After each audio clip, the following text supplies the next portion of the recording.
Olá, ouvintes! Bom dia, internautas, ouvintes, sejam muito bem-vindos. A Rádio CBN e o Jornal da Paraíba iniciam agora mais uma rodada da sabatina com os pré-candidatos ao governo do estado. Eles são de partidos que têm representação no Congresso Nacional.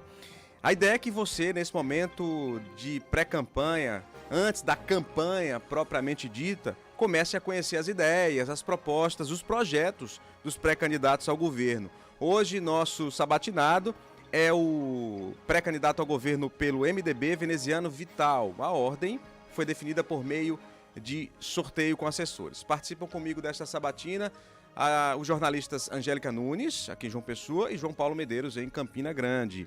As sabatinas terão 50 minutos de duração aqui no estúdio da CBN, mas com transmissão simultânea no site do Jornal da Paraíba. Se você quiser perguntar, já sabe, manda mensagem para o WhatsApp da CBN, que é o 981 32 4088, 981 32 4088, ou pelo espaço de comentários do YouTube do Jornal da Paraíba. Antes de começar, uma mini biografia do nosso sabatinado. Veneziano Vital do Rego, segundo neto, nasceu em Campina Grande e fará 52 anos, dia 17 de julho, domingo. Próximo domingo. É advogado, presidente estadual do MDB, já foi vereador e prefeito de Campina Grande por 2 mandatos consecutivos, deputado federal. Em abril de 2018, filiou-se ao PSB e se lançou pré-candidato ao Senado Federal na chapa com o João Azevedo, também do PSB à época, com o apoio do então governador Ricardo Coutinho, que também era do PSB. Pré-candidato, muito obrigado pela participação aqui na sabatina CBN Jornal da Paraíba. Bom dia, Laerte. Eu é que agradeço. Nós é que agradecemos nas condições que estamos como pré-candidatos postulantes ao governo do estado da Paraíba. É um momento importante que nós haveremos de ter. No caso, eu aqui estou exatamente para discorrer sobre as nossas ideias, sobre os nossos propósitos, a fim de que os paraibanos, conhecendo-os, esses propósitos e essas ideias, possam fazer o seu melhor juízo. Então quero saudá-los, saudar a Angélica, a João Paulo lá em Campina Grande e, evidentemente, com muita alegria, cumprimentar aos ouvintes e aos internautas. Estou à sua disposição. Pré-candidato, o senhor tem 50 minutos e o tempo começa a contar a partir de agora a minha primeira pergunta. Até abril, uma parte desses primeiros semestres, o senhor era da base do governador João Azevedo. Sua esposa, inclusive, era secretária. O que é que fez o senhor deixar o governo e o que é que estimula o senhor a ser governador da Paraíba ou se candidatar a governador da Paraíba? Na verdade, Laerte, é apenas um registro histórico. O desligamento formal se deu desde o final do ano de 2021.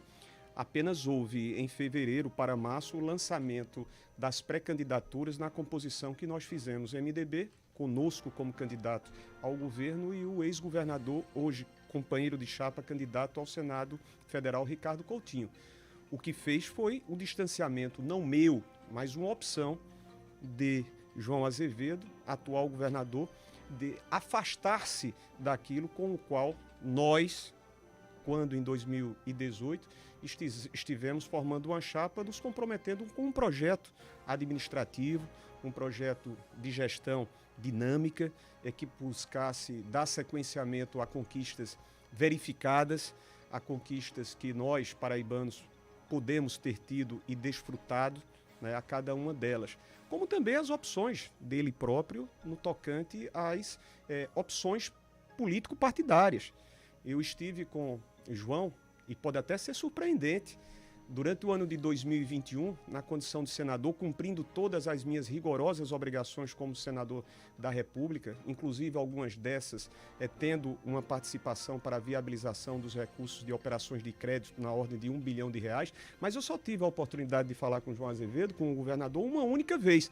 É pouco explicável, é pouco compreensível se não fosse aquilo que ficou bastante notabilizado, a dificuldade de João de abrir diálogo, de conversar, de receber aos agentes políticos, aliados seus, como eu fui em 2018, de reconhecer a importância de você ter contatos com as administrações municipais, prefeitos e prefeitas, que só foram lembrados agora, não por uma coincidência, mas porque nós estamos num período pré-eleitoral, de estabelecer uma conversação com a sociedade civil.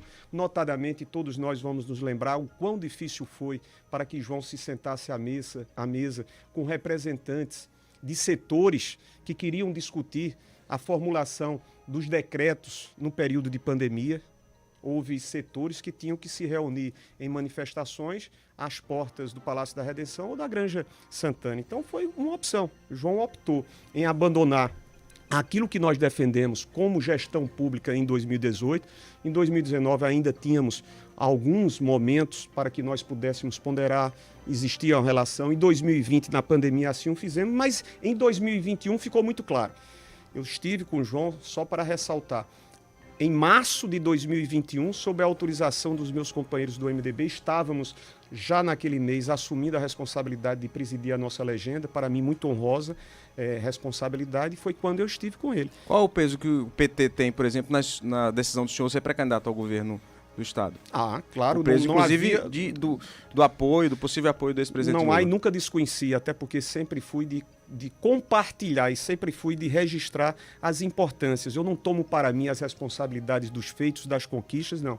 Eu sempre dividi e sempre fiz esses reconhecimentos, Laerte. O PT, quando entendeu formar essa chapa, compor essa chapa conosco como candidato ao governo, com Ricardo Coutinho como candidato ao Senado, sob o acompanhamento entusiástico, eu não estou exagerando, sob o acompanhamento engajado do presidente Lula, da Executiva Nacional com a presidente Gleisi, traz-nos muita força, porque afinal de contas existem identidades que foram vivenciadas por nós quando eu fui prefeito de Campina Grande, Lula era presidente da República, notadamente em várias áreas, mas principalmente no combate à fome, que nós temos que voltar a fazer. Tanto Lula, quando chegar ao Planalto, como nós, quando chegarmos, tomara que sim, ao governo do Estado. Então, a presença do PT, a presença do presidente Lula, de todos os que fazem o PT e que estão, nesses últimos 3 meses, envolvidos em torno das nossas candidaturas, a minha como governador e a de Ricardo Coutinho, é extremamente relevante.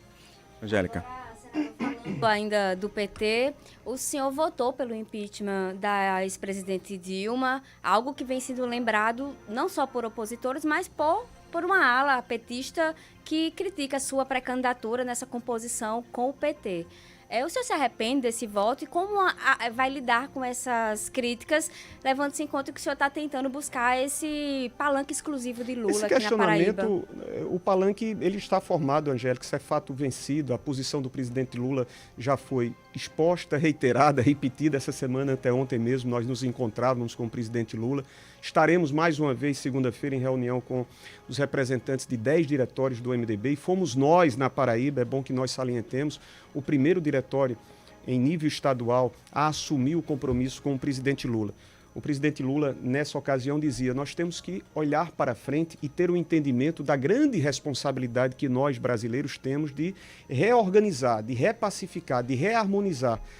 E o exemplo maior é quando ele forma a chapa com o ex-governador Geraldo Alckmin, que durante muitos anos militou filiado, que foi ao PSDB, hoje no PSB, e esse é o candidato a vice-presidente. O episódio de 2016, que foram os mesmos episódios que me fizeram votar pela investigação do então presidente Michel Temer, assim eu o fiz. Às vezes as pessoas não lembram, são fatos registrados porque houve um fechamento de questão pelo MDB. Quem ainda toca Angélica, porque tem ligações de interesses com o governo. Afora isso, eu só tenho recebido por parte dos movimentos, do PT. Afinal, essas relações elas são históricas, desde 1989. Existe uma afinidade, espontânea afinidade entre o presidente e nós. Existem conceitos comuns que facilitam, que não tornam essa parceria artificializada ou forçosa. Existe uma parceria, porque Lula sabe que Veneziano, enquanto prefeito, investiu no combate à pobreza, no combate à fome, investiu na educação, com creches, com escolas, investiu na ampliação dos programas de saúde da família, investiu para que o serviço público fosse de eficiência, com realizações de concursos públicos, investiu no transporte com sistema integrado, enfim. Isso faz com que a identificação se dê de forma natural, como de fato está acontecendo. Pré-candidato agora João Paulo Medeiros, fala com o senhor de Campina Grande. Senador, recentemente o Partido dos Trabalhadores indicou uma lista, de 4 nomes, aprovou uma lista com 4 nomes para possivelmente esses nomes ocuparem o espaço aí de vice na chapa do senhor, como candidatos a vice. Eu pergunto ao senhor, o senhor vai seguir essa lista, vai escolher um desses nomes ou essa lista para o senhor foi apenas exemplificativa, sugestiva? O senhor vai escolher, por exemplo, um outro nome também do PT ou de outro partido que possa vir compor a sua chapa nas eleições deste ano? João, meus cumprimentos, um abraço, bom dia. Deixe-me dizer, a decisão ela não é isolada e, portanto, ela não vai ser tomada tão somente por mim. A palavra de quem é candidato a governador haverá de ser ouvida. A abordagem e a análise será feita de maneira conjunta, com a participação do MDB, portanto nossa, com a participação do PT, que sugerirá esse parceiro ou essa parceira para que nós também, ao ouvirmos a Executiva Nacional, definamos o melhor nome. Nós estamos numa disputa. Eu creio plena e piamente que essa disputa haverá de ser uma disputa vitoriosa, porque o que nós defendemos para a Paraíba, as mudanças que nós vamos promover, aquilo que nós estamos dispostos a fazer de diferente e muito diferente do que nós estamos a assistir, com essa lentidão, com essa lerdeza administrativa, com essa antidinâmica de gestão pública estadual, faz com que tenhamos essa responsabilidade. Se nós entramos em campo, como nós entramos, nós precisamos formar o melhor time qualificado, convergente nas ideias, disposto a trabalhar, disposto a mostrar que as nossas convictas disposições de trabalho, de realizações, são as melhores. Dito isso, nós temos sugestões de 4 companheiros, sugestões estas que foram apresentadas até para o cumprimento procedimental de uma data que foi o dia 10 próximo passado. Não significa dizer que outros nomes não possam surgir para que até o dia 5 de agosto tenhamos essa decisão. Então esses nomes não são prego batido e ponta virada. Não, são opções, são sugestões. Não será uma decisão minha. Eu quero aqui sempre renovar, porque esse é o meu perfil. Você pode até dizer, mas Veneziano, na sua condição de governador, não é você candidato a governador, não é você. Não, eu vou ouvir. E nós vamos colocar isso. Vamos analisar cada um desses nomes, o que é que cada um dos seus perfis quem vai decidir pode trazer, senador, para fortalecer a chapa. Como qualquer uma chapa se forma, Laerte. Então, com muita tranquilidade, porque, afinal de contas, ao formarmos essa composição Veneziano, Ricardo, Lula, Lula, Ricardo, Veneziano, nós temos aquilo que outros não têm tido, outras chapas não têm tido, que é exatamente a tranquilidade, não há instabilidade. Então, vamos fazer essa escolha. Opções qualificadas nós temos nos quadros do PT, como alguns já foram apresentados. João, você tem uma outra pergunta dentro dessa? Não, eu ia perguntar ao senador quem é que vai definir isso. Ele disse que não vai ser ele, né? Então quem vai definir, já que ele é o candidato ao governo do estado? Joãozinho, eu disse que não seria de mim isoladamente. O que eu falei é o que de fato vai acontecer. A minha palavra, a minha opinião, as minhas observações, as minhas sugestões, elas serão postas sobre a mesa, sim. Tem prazo para isso? 5 de agosto mesmo? Eu gostaria, até em razão de ter dito a vocês anteriormente, quando eu digo a vocês, à imprensa estadual, de que eu, por mim, chegando ao dia 15, eu já poderia, ou já, esperaria poder ter tido essa definição. Mas não foi possível. Mas isso não significa que cheguemos até o dia 5, prazo final, aonde e quando provavelmente estaremos marcando a nossa convenção, porque o presidente Lula estará ou no dia 3 ou no dia 4 conosco na Paraíba, mas eu espero que antes disso tenhamos esse nome de uma ou de um companheiro. Vamos lá. Com relação ao nome do Grupo Cartacho, por exemplo, o senhor já defendeu em alguns momentos, achou que valia a pena por conta da densidade eleitoral. O nome de um desses integrantes do Grupo Cartacho, que foi prefeito, Luciano Cartacho, que foi prefeito de João Pessoa, não estando nessa lista, não significa, por exemplo, que o senhor não pode propor isso?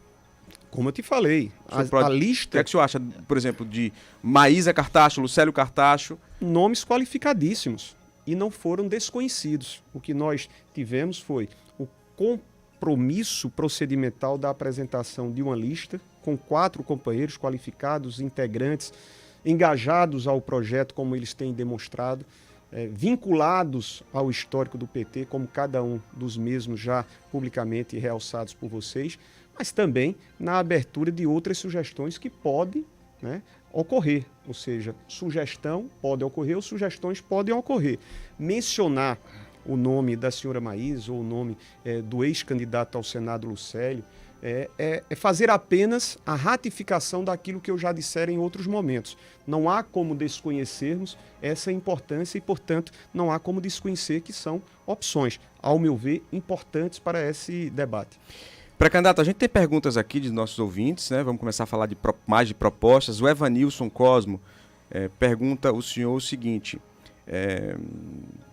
qual a estratégia que o senhor tem, se eleito governador, para despontar João Pessoa como cidade de destaque no Nordeste por conta do turismo? Segundo ele, é importantíssimo, por exemplo, um progresso local, porque carece melhorias a cidade e o Estado carece melhorias em terminais rodoviários, de integração, passando pelo centro histórico. Eu vou juntar duas perguntas em uma para a gente fazer um bate-bola mais rápido. O Evanilson pergunta sobre o turismo, né? E a Paula Francinetti pergunta sobre como o senhor vai se portar, ou se o senhor assume o compromisso do artigo 229 da Constituição. Esse artigo fala sobre a construção de espigões a menos de 500 metros do mar. Se o senhor manterá esse artigo, se vai ter alguma modificação nesse sentido.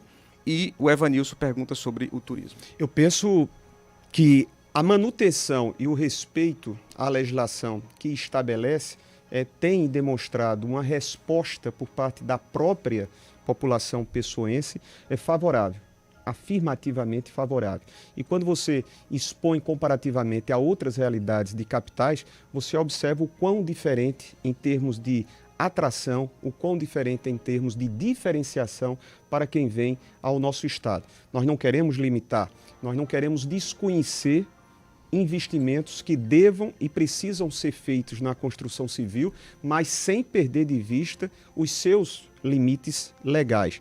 Eu falo sobre políticas para o turismo, Laerte, de uma forma abrangente, não apenas para a capital, até pelas próprias facilidades que se expõem às cidades litorâneas, mas falo sobre política estadual para todo o estado da Paraíba, onde nós observamos uma deficiência.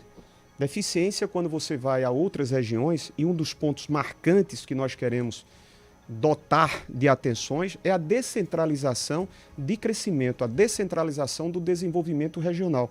Nós precisamos entender que mesmo o estado territorialmente sendo pequeno, o território da Paraíba, não podemos ter essas diferenças tão gritantes.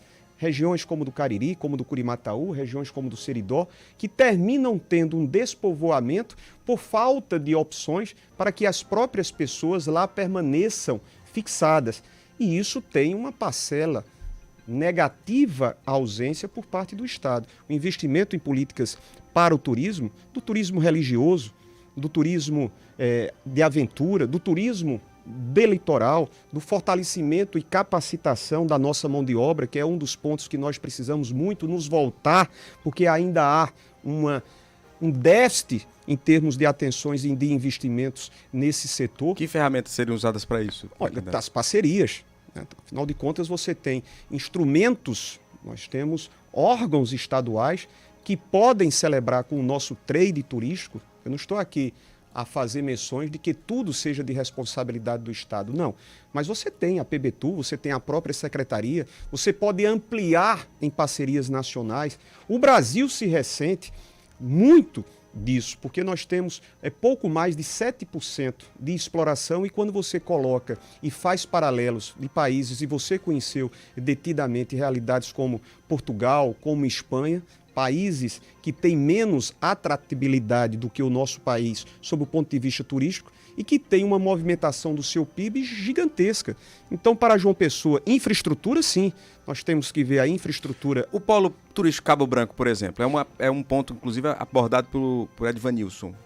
O polo turístico Cabo Branco tem que destravar. E é exatamente essa preocupação, não apenas sobre esse ponto. Ontem eu me debruçava em reuniões com outros setores.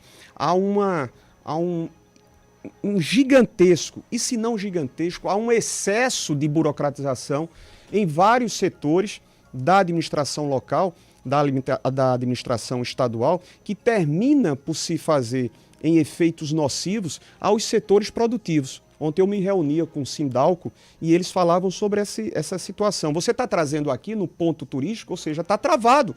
O Polo Cabo Branco, que foi mencionado e que deveria por qualquer governo, não estou aqui fazendo a crítica, mas faltou esse processo de desburocratização.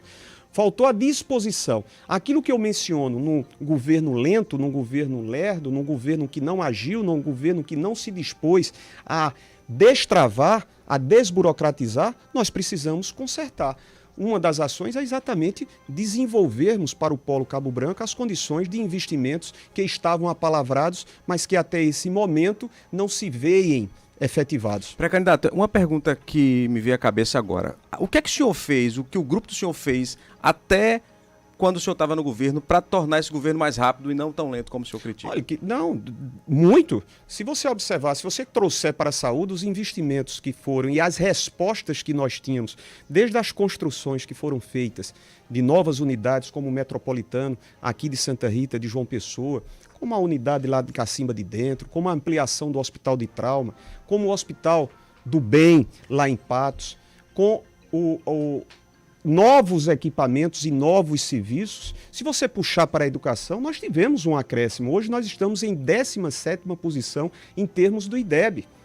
Nós tivemos diversas unidades escolares que foram construídas, escolas integrais cidadãs, que permitiram a qualificação de milhares e milhares de jovens. O senhor sempre parte disso? Eu participei. Durante os 4 anos, 2014 e 2018, eu fui integrante, inclusive colaborei porque eu era deputado federal da bancada de apoio ao governo. Eu era do MDB e o governador Ricardo Coutinho era do PSB. E isso foi quebrado e nós precisamos rever. O que é que foi dito pelo governador na entrevista, não sei se ele já passou aqui, em relação a medidas que devam ou teriam que ter sido adotadas pós-pandemia, entendamos e nos corrijamos, porque a pós-pandemia ainda não se verificou. Mas no processo de transição que fez com que os nossos alunos voltassem às salas de aula, Laerte, quantas não foram as declarações, os apelos que ecoaram de dezenas e dezenas de estudantes em todas as partes, de João Pessoa a Cajazeiras, de todas as partes, a dizer, escolas caindo aos pedaços, deterioradas, depauperadas, sem merenda, e o governo não se preparou. Você não teve um projeto, você não teve um programa que demonstrasse que a partir de 2022, quando já se anunciavam os retornos escolares, a ação do governo do estado nesse sentido. Nós vamos ser governador com as graças de Deus e a partir de janeiro nós vamos investir na recuperação do ensino-aprendizagem, da aprendizagem significativa. Laerte, você já leu, Angélica já leu, nós já lemos os resultados que se perdurarão das consequências devastadoras que essa pandemia trouxe para todas as nossas vidas e para a formação educacional, para futuras gerações. E nós não podemos impor a essas futuras gerações esses prejuízos a mais porque o governo do estado simplesmente cruzou os braços. Um programa de atenção psicossocial, né? São estudantes que viveram um momento de depressão e que ainda vivem, são professores que vivem esses instantes, o reforço, principalmente em áreas como a matemática, português. Nós vamos ocupar os 365 dias dos próximos 4 anos para tentar recompor e reconstituir o ensino-aprendizagem, a aprendizagem significativa. Então houve, Laerte, muito sinceramente, em todos os setores, se você propuser o debate sobre infraestrutura hídrica, nós estávamos num avanço, acelerando. Tivemos mais de 1.200 quilômetros de adutoras que foram postas em funcionamento. Nesses 3 anos e meio, qual? Se não a paralisação da Transparaíba, que levaria água regular, a tranquilidade de abastecimento para a região do Curimataú. Estou citando apenas um exemplo, entre outros que nós poderíamos citar. Eu vou pegar o gancho, Angélica, eu queria passar a pergunta para ti, mas eu preciso pegar esse gancho aí para a gente, inclusive, ganhar tempo e falar mais de outros assuntos. O IPEA diz que um dos gargalos que impedem o crescimento, o desenvolvimento regional da Paraíba são 2, né? 2 maiores, o abastecimento de água e logística e infraestrutura. Que soluções o senhor traz e apresenta aqui para resolver isso?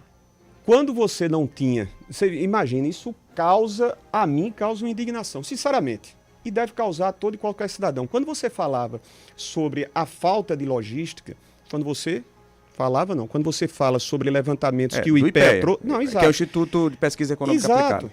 Quando você menciona o IPEA, que é abalizado, e diz que 1 ou 2 gargalos são infraestrutura logística e a outra a falta d'água, há 5 anos nós passamos a ter água no nosso estado.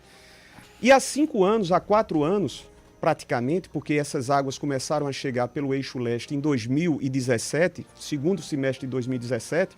Angélica, se nós nos perguntarmos, e aí eu me dirijo a você que está a ouvir-me e a ver-me, qual foi o projeto desenvolvido pelo governo João Azevedo para aproveitar as águas que agora, nesse exato instante, nesse segundo, estão entrando pelo Rio Paraíba assoreado, né? O Rio Paraíba tomado, porque não há fiscalização, não há desassoreamento, porque também no governo lento de João Azevedo não há gestão pública ambiental. Qual foi o projeto que nós vimos posto em prática que se servisse das águas?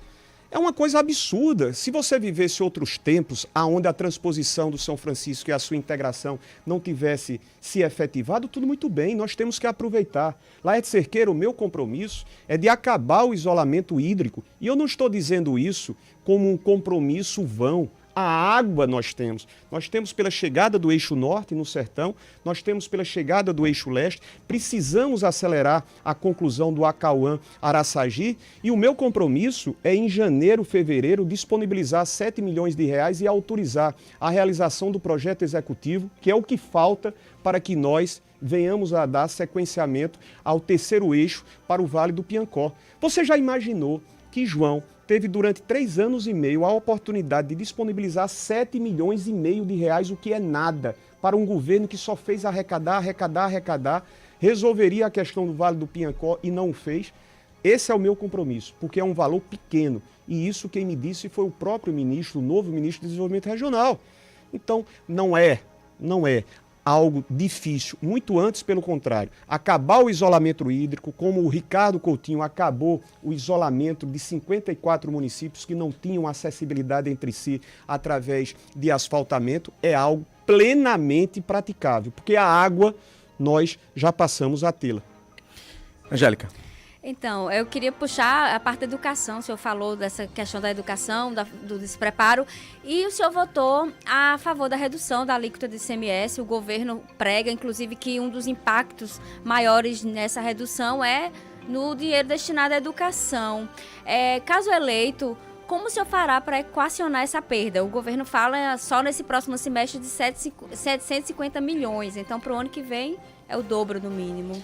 Pré-candidato, a gente vai para o repórter CBN, o senhor responde após o repórter CBN.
CBN Eleições 2022.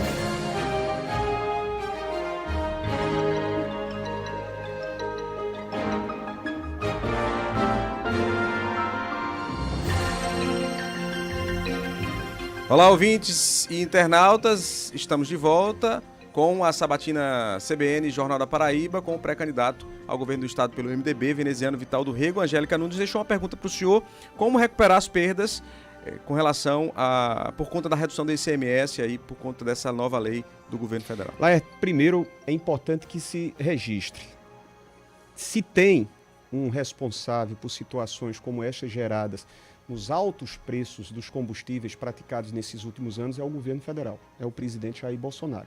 Porque, assumidamente, ele e a sua equipe, leia-se Paulo Guedes, definiu que o padrão seria o preço do dólar, né? Ou seja, o padrão internacional, o que nós não tínhamos antes desse governo. E aí ficamos a galopes vendo semanalmente aumentos sucessivos. Mas essa política de preço, pré-candidato, foi no governo Temer, no governo do MDB. Não, foi antes, implantada. enfim, foi. Eu já não estava, né? Eu já não tinha relações. Eu estou dizendo, mas que se seguiu. Ou seja, que poderia, a partir de 2019, até porque o ex-presidente Temer passou, eu penso, 1 ano e 2 meses. Enfim, as minhas relações nem existiram com o presidente Temer por força de ter me posicionado pelas investigações, as denúncias feitas ao ex-presidente. Mas o que eu quero dizer é que em 3 anos e meio, isso poderia ter sido evitado. Sim, poderia ter sido corrigido. Sim. O que é que o governo Bolsonaro deixou para que nós tivéssemos a PPI, essa paridade com o preço ao dólar internacional, que tem um valor maior e que dolarizou a nossa economia, fazendo com que nós vivêssemos 2 dígitos de inflação, carestia, fome, com 33 milhões de pessoas passando necessidades efetivamente desastrosas e gigantescas.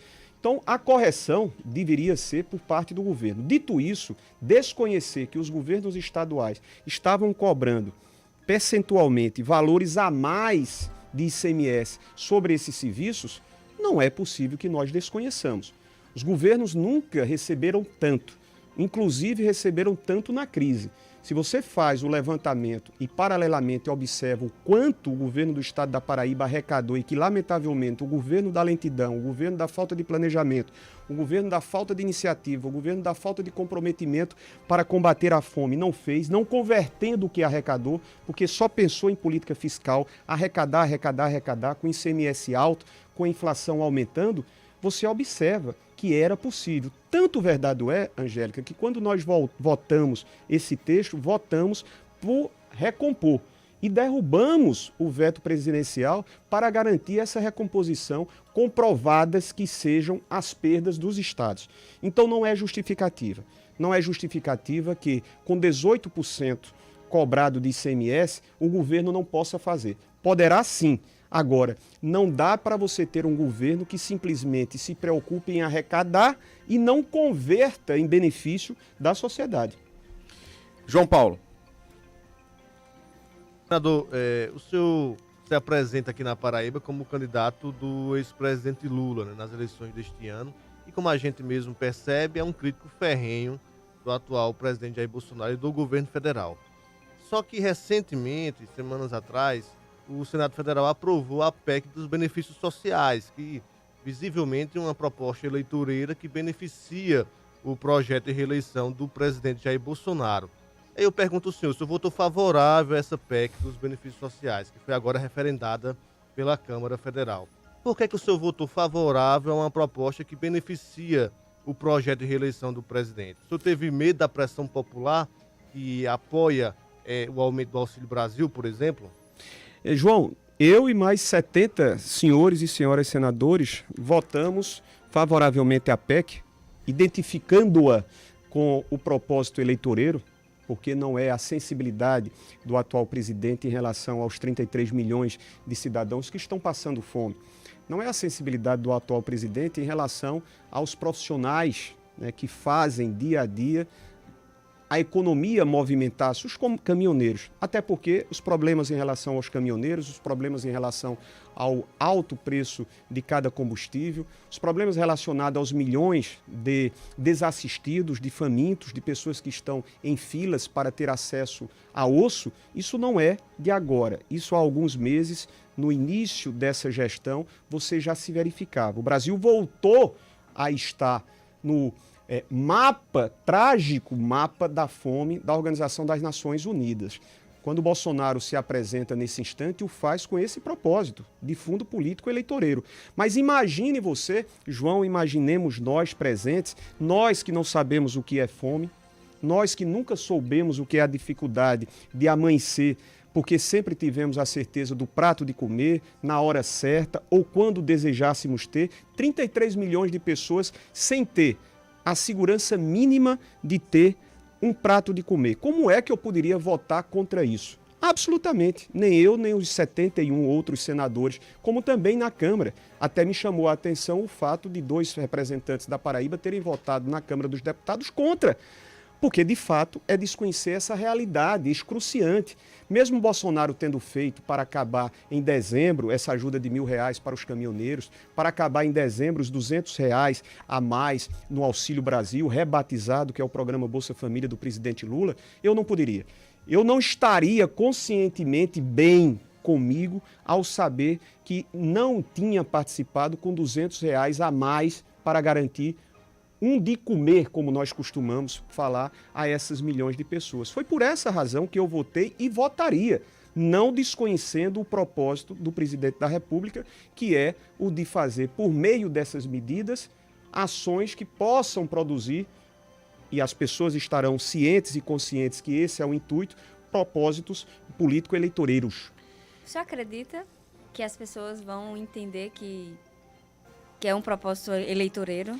Angélica, levando-se em consideração quando o Auxílio Brasil rebatizou o programa Bolsa Família, você não verificou, notadamente entre nós nordestinos, uma mudança na expectativa eleitoral. Ou seja, você continua, constatando por meio de números que as pessoas sabiam muito bem que não havia política séria, política efetiva, política de combater a fome, política de desenvolver o nosso país com geração de emprego. Hoje nós passamos a ter percentuais maiores e não só foi a pandemia a causadora disso. Então as pessoas têm e vão fazer essa reflexão. Os próprios depoimentos de profissionais caminhoneiros dizem isso.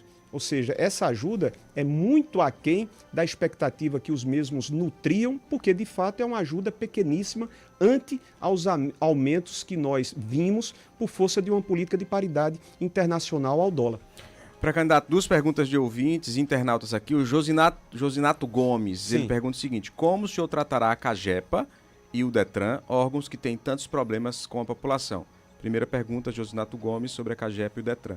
Josinato, um dos pontos que nós precisamos também resolver definitivamente é a baixíssima eficiência administrativa do nosso Estado. Quando você põe as 27 unidades, 26 estados e Distrito Federal, nós estamos na 23ª colocação em termos de eficiência administrativa. E vou citar um caso. O DETRAN tem 57 postos Ciretrans. E para se resolver coisas simples, você tem que recorrer ao DETRAN da capital. Nós temos que deixar o Estado analógico e avançar com as novas tecnologias. Coisas singelas, simples, não precisam ser resolvidas você tendo que se deslocar de Cajazeiras, 430 quilômetros, para a capital ou de qualquer uma outra parte. Nós vamos acabar com esse centralismo, e esse centralismo ocorreu em razão de quê? Da preguiça, da falta de planejamento, da falta de estímulo a avançar com tantas e tantas ferramentas que as novas tecnologias nos permitem. A CAGEPA eu não vou privatizar. O governador esteve aqui, acho que foi perguntado a esse respeito e não falou a verdade. Quando ele disse que não há um processo de privatização, há sim. E ele só está esperando a conclusão do processo eleitoral na expectativa do que não vai ocorrer, porque ele não vai vencer as eleições, para ele privatizar. Inclusive nas palavras do diretor do BNDES. São reportagens públicas aonde o diretor diz: entre os estados que estão trabalhando o processo de privatização, não é o simples parceria público-privada. É isso que eu ia perguntar. Ele falou em parceria público-privada. Não, é privatização. É entregar o controle da CAGEPA. E esse trabalho foi feito nesses últimos meses com o governo do estado, com o BNDES e com a CAGEPA. E não estou dizendo isso de ouvir dizer. São relatos do diretor responsável do BNDES que estados, depois de Alagoas, estados como a Paraíba, depois do Rio de Janeiro, estados como a Paraíba, encontravam-se como foco das atenções para que esse processo de privatização acontecesse. Eu não vou privatizar a Vamos lá, Qual com a modelo, com a CAGEPA pública, o senhor vai ter que estabelecer, e a CAGEPA, metas de acordo com o marco legal nos contratos que foram feitos com as prefeituras. Metas do tipo você universalizar a água até 2033, você conseguir esgotamento sanitário 80%, pelo menos na maioria das cidades, até 2033. A Cagepa tem condições de fazer isso de maneira autônoma? O Estado tem condições de fazer isso? Tem sim, porque já se demonstrou, quando melhorou a gestão e a sua eficiência, mostrou a capacidade, sem simplesmente viver essa realidade que você bem menciona, porque recursos também não deixarão de serem postos em acessibilidade. Nós tivemos investimentos feitos pela Cagepa através de parcerias, tanto com órgãos internacionais de financiamento, como também com o próprio BNDES. Não significa dizer que as empresas públicas deixarão de ter a sua existência porque não terão mais acesso a linhas que financiem programas, Laerte. A Cagepa já o fez. Durante os últimos 4 anos, 2014 e 2018, quantos investimentos não foram feitos pela Cagepa com recursos, inclusive, próprios do Tesouro do Estado e de recursos dela própria? Eu estava citando a Transparaíba, com recursos próprios. Então, o governo pode fazer isso sem perder de vista investimentos que sejam trazidos em parcerias público-privadas. Eu só não vou, como governador do Estado, me permitir perder o controle, o Estado perder o controle da política de abastecimento e saneamento. João deveria ter se preocupado durante esses 3 anos e meio. Qual foi o projeto que o governo do Estado fez depois que as águas do São Francisco começaram a chegar, em parceria com os municípios ou com os consórcios municipais, para evitar que o esgoto continue a ir ao Rio Paraíba? Nenhum. O levantamento que foi feito recentemente pelo Tribunal de Contas do Estado, que nos deu conta daquilo que nós sabíamos em relação às escolas que não foram reparadas, que não foram reconstruídas, porque não houve a construção de uma única escola no governo João Azevedo, é o mesmo retrato relativo à péssima gestão ambiental.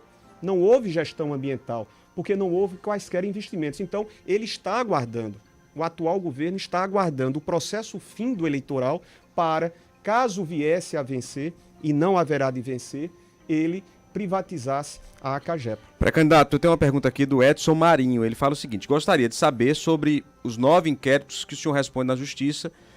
Não vai manchar a sua imagem como pré-candidato? Essa é a pergunta que ele faz. E quando se fala em manchar, eu fico pensando, e eu queria perguntar sobre a relação que o senhor tem hoje com o pré-candidato Ricardo Coutinho, que teve a imagem manchada e tem uma imagem ainda muito forte relacionada à Operação Calvário, né, que investiga supostos desvios de recursos públicos aqui na Paraíba entre 2011 e 2018. E aí eu emendo a pergunta. Primeiro a do Edson e depois a minha. O senhor não tem receio? Qual é o peso que a Calvário pode trazer para a pré-candidatura do senhor? Primeiro, meu amigo Edson, é apenas uma questão de atualizar-se na informação. As tentativas que foram feitas, e não foram poucas, contra mim, principalmente pós concluir a nossa passagem em Campina Grande, que eu muito me orgulho, porque foram mais de 3.000 obras que nós celebramos em alegria as suas entregas enquanto prefeito. Os nossos adversários, e sabidamente, historicamente, sempre se comportavam desta forma, lançaram mão da mais ignóbil forma de agredir, né, de violentar, de provocar. Lançar denúncias, fake news, representações. Não foram 9 não, Edson, foram 29 no Supremo Tribunal Federal, e todas elas, meu querido Edson, meus queridos e minhas queridas ouvintes e internautas, todas essas provocações, representações, e sempre respondíamos da forma como não poderia ser diferente, com a tranquilidade de saber que o direito estava ao nosso favor, até porque os fatos eram inverídicos. Todas elas foram arquivadas por força exatamente da inexistência, da procedência daquilo que se reservava em termos de acusação. No tocante à sua pergunta, Ricardo está exercendo, como todo e qualquer cidadão pode e deve exercer constitucionalmente, o seu direito à defesa. Recaiu sobre ele questionamentos, conhecidos de todos nós, e ele, como cidadão, está fazendo a sua defesa. Eu não posso simplesmente desconhecer que constitucionalmente é dado a mim, a você, a Angélica, ao meu amigo e minha amiga, que pode não ter passado por situações como eu passei, como a que Ricardo está passando, e dizer, ele já está condenado. Não, não é dessa forma. Ricardo está se defendendo, e até que haja uma decisão, nem se pode dizer desta, nem se pode dizer daquela outra forma. Penso dessa maneira porque é isso que o ordenamento jurídico nacional assim impõe. Pré-candidato, a inelegibilidade do ex-governador Ricardo Coutinho, pré-candidato ao Senado, pode prejudicar o senhor, se ele não for, por exemplo, não puder ser candidato ao Senado? Eu não quero trabalhar e não trabalho sob essa hipótese, Laerte. Por quê? Porque eu entendo, isso aqui não é a torcida de veneziano para que dê certo, para que Ricardo possa ser, como é hoje, pré-candidato nosso ao Senado Federal. É porque eu conheço as razões e os fundamentos da sustentação que ele está fazendo em grau de recurso do Supremo Tribunal Federal. Então, o senhor acha que vai cair essa... Eu penso que a condição de elegibilidade ele haverá de tê-la. Por essa razão é que eu não quero, em 20 dias ou 25 dias, antecipar-me, porque daria dúvidas sobre aquilo que eu pessoalmente, racionalmente entendo como plenamente viável, que é a condição de elegibilidade de Ricardo. Angélica. Eu queria puxar essa questão da Calvário porque foi relacionada teoricamente, à má gestão através de contratação de organizações sociais. O atual governo, o governador João Azevedo, substituiu pela fundação, né, uma fundação PB Saúde. Eu queria sua análise sobre essa mudança, se o senhor concorda com esse formato de fundação e qual seria o ideal. O modelo de gestão, de saúde. Que o senhor quer adotar se eleito. A mudança, sob esse ponto de vista, ela ainda carece de um tempo para se mostrar efetiva. Agora, a saúde, de uma maneira geral, não tem correspondido. João Azevedo, para vocês terem uma ideia, e é importante que os meus amigos e minhas têm sido tão lento também na saúde, que passaram-se 8 meses e só foi desencaixotado um tomógrafo que foi adquirido com recursos de emendas nossas lá na região do Curimataú essa semana. 8 meses, Angélica, para um tomógrafo. É por isso que eu tenho dito, e é uma das nossas propostas, nós vamos reequipar as nossas unidades regionais de saúde. É inadmissível que uma senhora gestante que possa ter uma gravidez de alto risco não possa ser atendido no regional porque não há uma maternidade e não há um serviço de UTI neonatal. Nós vamos implantar, e não é nada de extraordinário, em todas as unidades regionais a UTI neonatal. E naquelas em que não houver, nós vamos fazer esse investimento. Como também criaremos nos hospitais regionais os centros de imagem. Eu, como senador, destinei 1.300.000 para o Hospital Regional de Picuí, atender Curimataú, destinei para o consórcio São Saruê, na região de Taperoá, destinei para Sousa e, lamentavelmente, João Azevedo e a Secretaria trocou esse valor que era para um tomógrafo para outros equipamentos que eu não os sei quais são. Mas nós vamos fazer essa ampliação. Como também construir o Hospital de Trauma do Sertão. Hoje, qualquer episódio que o cidadão do Sertão da Paraíba, em qualquer parte da vasta região sertaneja tenha, um acidente de moto, ele tem que ser levado para Campina Grande. Você já imaginou o tamanho das inconveniências, além das próprias dores de um acidentado? Por quê? Porque você não tem um hospital de trauma que nós vamos fazer. E, inclusive, quero dizer aqui, veneziano, você está dizendo que vai fazer isso e estou mostrando de onde vamos tirar. Porque, como eu ainda estarei na condição de senador, o orçamento do próximo ano é um orçamento proposto pelos atuais senadores. Então, essa construção será direcionada com recursos da senadora Nilda, do senador veneziano. Da mesma forma como nós conseguimos, e vocês devem ter sabido, investimentos. O João foi lá em Campina Grande e fez uma festa dizendo que fez um convênio com a Fundação Assistencial da Paraíba de 5 milhões de reais. 8 milhões de reais, de uma única vez, nós conseguimos, com recursos pagos para a Fundação Assistencial da Paraíba. E conseguimos, agora, em parcerias com grandes companheiros, a unidade do Hospital do Amor de Barretos, que vai até outubro de 2023, está em Campina Grande a servir a toda a região de forma preventiva. Você tem que ter agilidade, você tem que ter vontade de fazer. Se você cruzar os braços, se você for lerdo, se você for lento, se você for negligente, o estado da Paraíba, numa crise como nós aqui estamos a passar, vai continuar sempre para trás. A gente tem que rever isso. A pergunta agora é de João Paulo Medeiros, em Campina Grande. Senador, no seu arco de alianças você tem pelo menos 2 partidos, né? O seu partido, o MDB, e também o Partido dos Trabalhadores. Eu pergunto, o senhor tem conversado com outras legendas aqui do Estado para ampliar esse arco de alianças? O Partido Republicanos, por exemplo, tem se envolvido num impasse na base governista. Há espaço para o Partido Republicanos dentro de sua chapa, dentro do seu arco de alianças? João, tenho dito eu e que não me caracterizo por adentrar sobre realidades que não dizem respeito a nós. Em outras palavras, enquanto essas situações elas não estiverem resolvidas em definitivo de alguns partidos para com o governo, eu não me sinto à vontade, até porque não quero gerar quaisquer tipo de mal-entendidos. Então esperemos, temos ainda até as convenções alguns dias, nós tivemos alguns contatos, mas jamais sem perder de vista isso. Para mim é fundamental que cada uma dessas legendas que ainda não estão definitivamente resolvidas possam resolver-se para que aí depois, caso haja espaço, nós conversemos. Pré-candidato Endel Lima, nosso ouvinte, pergunta o seguinte: qual é o plano do governo do senhor, qual é o plano para o setor agropecuário? É outro problema e outro setor que foi completamente abandonado. O agro aqui na Paraíba, a pecuária e a agricultura, você também não enxergou, inclusive através de palavras, sem precisar mencionar e invocar os testemunhos, mas de pessoas abalizadas que mostraram a desestruturação dos investimentos que não ocorreram para a pecuária e para a agricultura, a partir exatamente daquilo que eu chamo a atenção dos senhores e das senhoras, o não aproveitamento da água que nós estamos com acesso. Não houve nenhum projeto para tanto, existe uma completa desestruturação na cadeia de gestão na Secretaria de Agricultura, desde as simples realizações das nossas feiras, das nossas exposições, a EMPAER, que foi criada na fusão de outros órgãos, inexiste até funcionalmente, até para que se possa exercer as suas funcionalidades, até para colocar um combustível. Eu tomava conhecimento, o governo do estado estava reservando R$200